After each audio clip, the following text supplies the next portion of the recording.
Bismillahirrahmanirrahim. Assalamualaikum warahmatullahi wabarakatuh. Siswa-siswiku kelas 9 MTs Negeri 1 Cilacap yang kami banggakan, pada pembelajaran daring tahap kedua, kita akan belajar tentang kearifan lokal budaya Madura, Sunda, Bugis, Minang, dan biografi Wali Songo. Sebelum kita bahas, marilah kita awali dengan melafalkan basmalah bersama-sama. Bismillahirrahmanirrahim. Terima kasih. Selanjutnya, yang pertama, kearifan lokal di Madura. Apa saja isi dari kearifan lokal di Madura? Yang pertama, sholawatan. Nah, sholawatan adalah kegiatan membaca sholawat di rumah-rumah penduduk secara bergantian atau berkeliling. Yang kedua, rokatase. Rokatase itu adalah pembacaan istighosah dan tahlil bersama oleh masyarakat yang dipimpin oleh pemuka agama setempat. Setelah itu, melepaskan sesaji berupa ketan, tumpeng, ikan, dan sebagainya ke laut sebagai ungkapan syukur kepada Tuhan Yang Maha Esa. Yang ketiga, rokat adalah rokat ini diadakan jika di dalam suatu keluarga hanya ada satu orang laki-laki dari 5 bersaudara, yakni mengundang topeng yang diiringi dengan alat musik gamelan sembari dibacakan mucopat atau mamaca. Yang keempat, muluden, yaitu menyambut Maulid Nabi Muhammad SAW dengan cara membaca barzanji, tiba, atau al-burdah. Yang selanjutnya adalah kearifan lokal di Sunda. Apa saja? Yang pertama adalah upacara tingkeban, yaitu upacara pada saat seorang ibu hamil dan usia kandungannya mencapai 7 bulan, agar bayi yang di dalam kandungan serta ibu yang melahirkan selamat. Yang kedua, reneh mundingen, yaitu upacara untuk perempuan yang mengandung lebih dari 9 bulan tetapi belum melahirkan juga. Yang ketiga, tembuni. Apa tembuni? Upacara mengubur tembuni atau plasenta yang sudah dibersihkan. Ini bisa dikuburkan di halaman atau area di sekitar rumah ataupun dihanyutkan ke sungai, disertai pembacaan doa agar bayi itu selamat dan kelak berbahagia.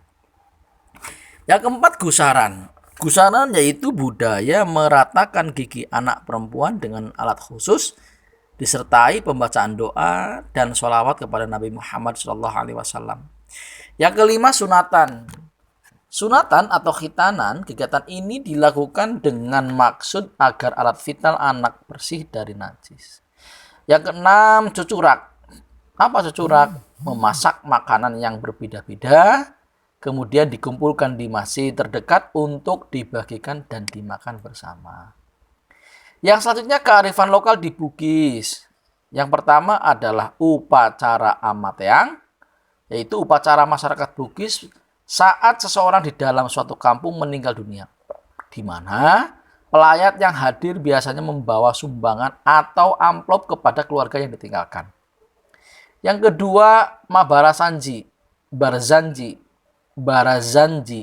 yaitu budaya masyarakat Bugis yang mengandung estetika tinggi dan kesakralan serta dibagi-bagi dalam banyak jenis.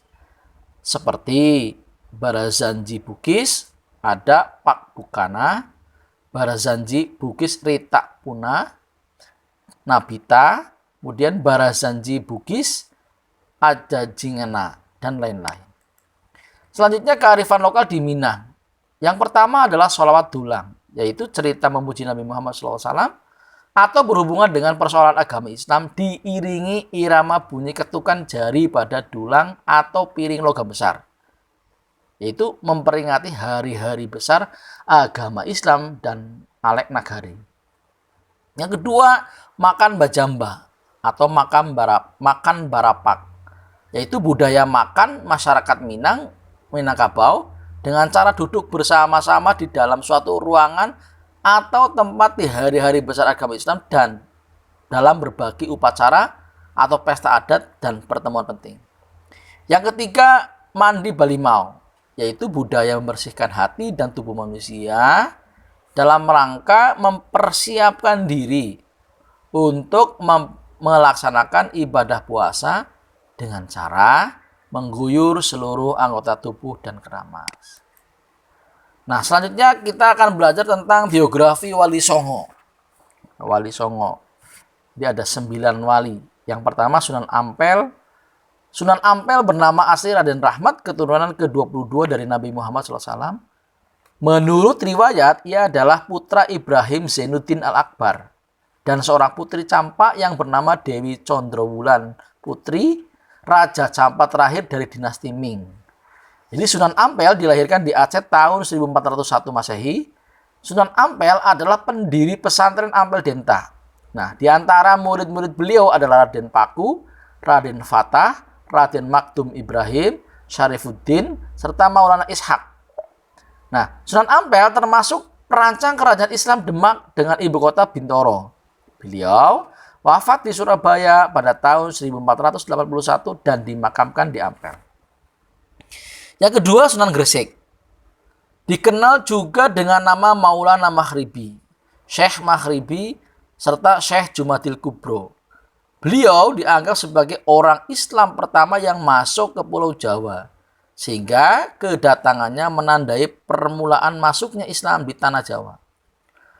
Nah, Sunan Gresik meninggal pada 12 Rabiul Awal 882 Hijriah atau 8 April 1419 dan dimakamkan di Gapura Wetan, Gresik. Yang ketiga Sunan Bonang lahir di Surabaya pada tahun 1465 dan wafat tahun 1525 di Tuban. Beliau dikenal dengan nama Raden Maulana Maktum Ibrahim. Beliau merupakan putra dari Sunan Ampel sekaligus saudara sepupu dari Sunan Kalijaga. Sunan Bonang dianggap sebagai pencipta gending pertama. Beliau berdakwah di daerah Tuban dengan menggunakan media wayang dan gamelan sesuai dengan kegemaran orang Jawa.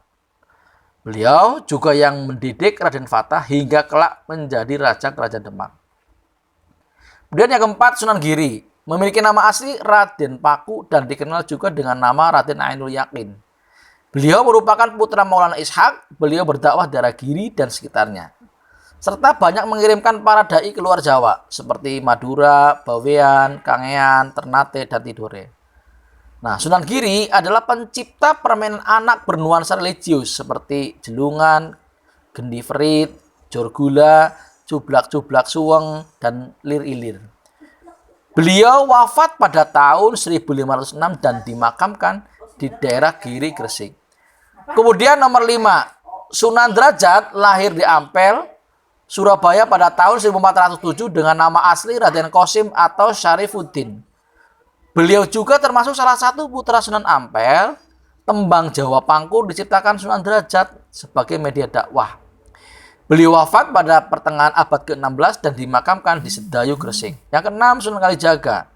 Memiliki nama asli Raden Masyahid. Ayahnya adalah Raden Sahur Tumenggung Wilatikta yang menjadi Bupati Tuban, sedangkan ibunya bernama Nawangrum. Nama Kalijaga dalam satu versi berasal dari bahasa Arab dari kata Podizaka, pemimpin yang menegakkan kebersihan dan kesucian. Tetapi pendengaran orang Jawa adalah Kalijaga. Jadi Sunan Kalijaga dianggap sangat berjasa dalam mengembangkan seni wayang Purwa atau wayang kulit, serta gamelan yang dipergunakan sebagai media dakwah Islam. Selain itu, beliau juga mengembangkan seni suara, ukir, busana, pahat, serta kesusastraan. Yang ketujuh Sunan Kudus lahir dengan nama Ja'far Shodiq.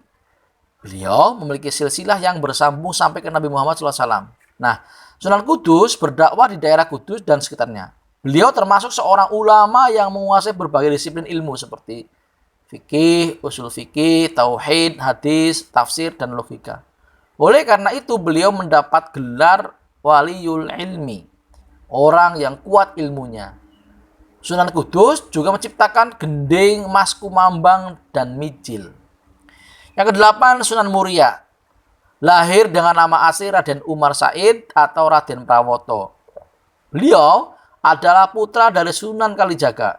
Dalam berdakwah, Sunan Muria cenderung memilih tempat yang jauh dan terpencil dengan menyelenggarakan semacam kursus-kursus keagamaan bagi kaum pedagang, nelayan, dan rakyat biasa. Kesembilan, Sunan Gunung Jati memiliki nama asli Raden Syarif Hidayatullah. Beliau lahir di Mekah pada tahun 1448. Beliau merupakan cucu Prabu Siliwangi, Raja Pajajaran. Beliau berdakwah mengajarkan agama Islam di daerah Cirebon, Majalengka, Kuningan, Kawali, Sunda Kelapa, serta Banten. Demikianlah materi pembelajaran daring tahap kedua ini.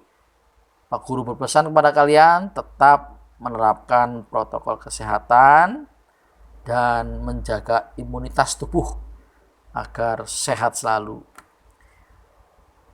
Semoga bermanfaat dari Pak Guru Cukan. Mari kita tutup dengan bacaan hamdalah bersama-sama. Alhamdulillahirabbil alamin. Kurang lebihnya mohon maaf. Wallahul muwaffiq ila aqwamit thoriq. Wassalamualaikum warahmatullahi wabarakatuh.